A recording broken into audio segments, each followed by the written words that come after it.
Johnny हम तुम्हें मारेंगे, जरूर मारेंगे। बंदूक भी हमारी होगी, गोली भी हमारी होगी और वक्त भी हमारा होगा। शायद ये बात मोसाद के साथी, मोसाद के लोग इजराइल में हिजबुल्लाह के लड़ाकुओं से ये बात कहना चाह रहे थे। इसीलिए हिजबुल्लाह के लड़ाकुओं में और लेबनान में कल ऐसी दहशत फैली कि 1 घंटे तक किसी को होश नहीं आया और कोई समझ नहीं पा रहा था कि आखिर ये हो क्या रहा है। जी हां, कल लेबनान में हिजबुल्लाह के लड़ाकों के पेजर फटे। पेजर यानी वीपर वो ऐसे फटे कि कोई भी इस बात का अंदाजा नहीं लगा पाया कि आखिर ये चारों ओर बज क्या रहा है और उसके बाद ये अटैक कहां से हो रहे हैं। आपको बता दें कि इस अटैक में लगभग 9 से 10 लोगों की मौत बताई जा रही है और हजारों लोग घायल भी बताए जा रहे हैं।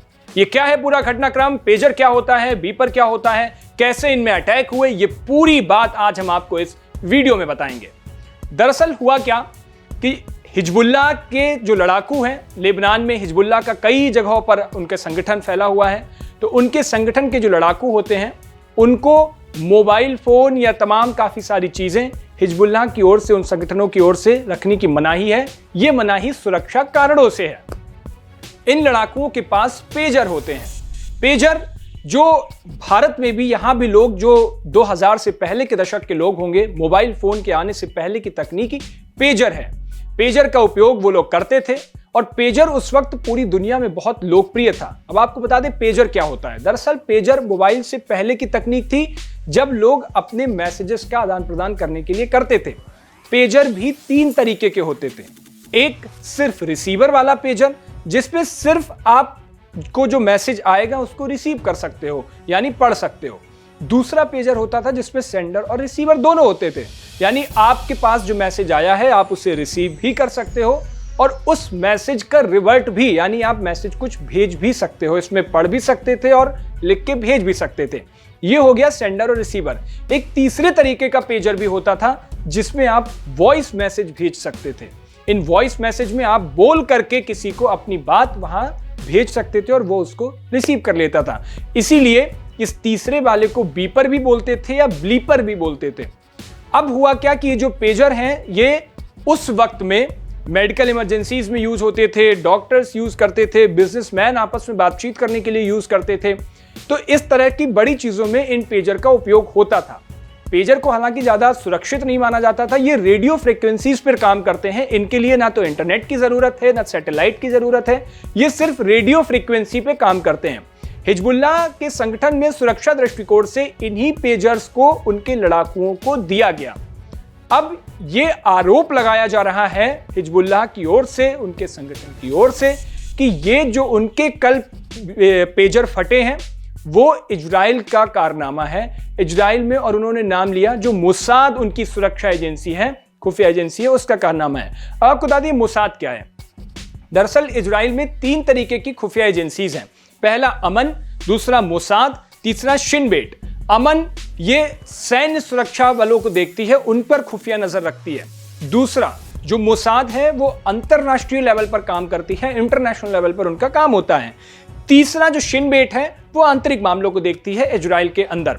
आपको याद होगा जब तेहरान में हीनिया को मारा गया था उस वक्त भी इसी मोसाद का नाम आया था और एआई इंटेलिजेंस का दावा किया गया था कि एआई इंटेलिजेंस के थ्रू मोसाद ने हीनिया को मार गिराया है, उनकी हत्या की है। अब आते हैं वापस अपने मुद्दे पर, पेजर वाले पे। तो ये जो सुरक्षा एजेंसियां हैं, मोसाद जिसका नाम दिया जा रहा है, ये इतनी खुफिया हैं और इतनी तकनीकी रूप से सक्षम है कि ये बड़े से बड़े अटैक्स में इनका नाम देखा गया है। अब ये बात हुई क्यों? ये बात है म्यूनिख के उस ओलंपिक की जब इजराइल के खिलाड़ियों की हत्या कर दी गई थी। ये बात कही जा रही है, ये दावा किया जा रहा है कि शायद तब का बदला लेने के लिए इजराइल ने लेबनान में ये अटैक किया और उनके जो हिजबुल्लाह के जो लड़ाकू संगठन है उनके ऊपर ये अटैक करवाया। अब इसमें दावा किया जा रहा है कि ये काम 2 तरीके से हुआ। पेजर फटे कैसे? एक तो ये दावा किया जा रहा है पेजर 2 तरीके से फट सकते हैं, उनमें 2 तरीके से विस्फोट हो सकता है। या तो उनको हैक किया जाए, आसानी से हैक हो जाते हैं, कोई बड़ा उसमें किसी बड़ी टेक्नोलॉजी का उपयोग चाहिए नहीं, क्योंकि ना तो उसमें इंटरनेट का यूज होता है, ना तो उसमें सैटेलाइट्स का यूज होता है। वो सिर्फ रेडियो फ्रीक्वेंसी पे काम करते हैं, उसके लिए सिर्फ ब्लूटूथ आपको चाहिए होगा। तो ये पेजर के लिए हुआ। दूसरा एक जो दावा किया जा रहा है, या तो मैन्युफैक्चरिंग सप्लाई चेन में कोई चीज उनके जब मैन्युफैक्चर हो रहे हों उस वक्त कोई तब्दीली कर दी जाए। ये दावा किया जा रहा है कि हिजबुल्लाह के साथियों, हिजबुल्लाह ने लगभग 2 से 3 से 5 हज़ार जो पेजर थे वो एक ताइवान की कंपनी को बनाने का ऑर्डर दिया था।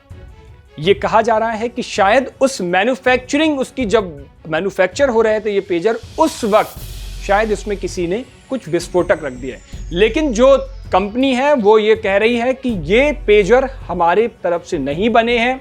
उन्होंने इसको बिल्कुल पूरी तरह से डिनाई कर दिया है और कहा है कि जो हमने यूरोपियन की कुछ कंट्रीज को, यूरोप की कुछ कंट्रीज को अपने ये आज़ादी दी है कि वो हमारे नाम का इस्तेमाल करके वो ब्रांडिंग कर सकती हैं और वो मैन्युफैक्चरिंग करती हैं। तो उन्होंने मामला वहाँ पे पलटा दिया। अब ये कहा जा रहा है कि जो पेजर फटे हैं इनमें एक कोई भी विस्फोटक पदार्थ रखा गया। इस विस्फोटक पदार्थ से क्या होता है, जिसका नाम C4 करके नाम लिया जा रहा है। दरअसल होता क्या है, पेजर में जहाँ पे बैटरी लगी होती है उसी के अंदर एक छोटा सा कोई विस्फोटक पदार्थ रख सकते हैं। इसको अगर हैक किया जाए या फिर इसमें बैटरी जो होती है वो लिथियम की बैटरी होती है, तो कोई भी आसानी से ब्लूटूथ से इसकी फ्रीक्वेंसी बढ़ा करके इसको गर्म करेगा। लिथियम आयन की जो बैटरी होती है जब वो गर्म होगी, एक वक्त के बाद वो बैटरी बहुत गर्म हो जाएगी तो फट जाएगी। आपने कई बार सुना होगा मोबाइल फ़ोन चार्ज करते करते मोबाइल फट जाते हैं। उसकी वजह यही होती है कि जब बैटरी बहुत हीट करेगी, बहुत ज़्यादा उसमें गर्म होगी तो वो फटेगी। कई दफ़े आपने देखा होगा कि जब पहले के जो कीपैड के मोबाइल फ़ोन्स आते थे उनमें बैटरियाँ फूल जाया करती थी, जिसकी वजह से पीछे के ढक्कन उचक जाया करते थे। वो भी एक कारण यही होता था कि बैटरी के फूलने का, और वो बैटरी खतरे की बैटरी बताई जाती थी, कभी भी फट सकती थी। यही काम वहाँ पे पेजर में लगाया गया।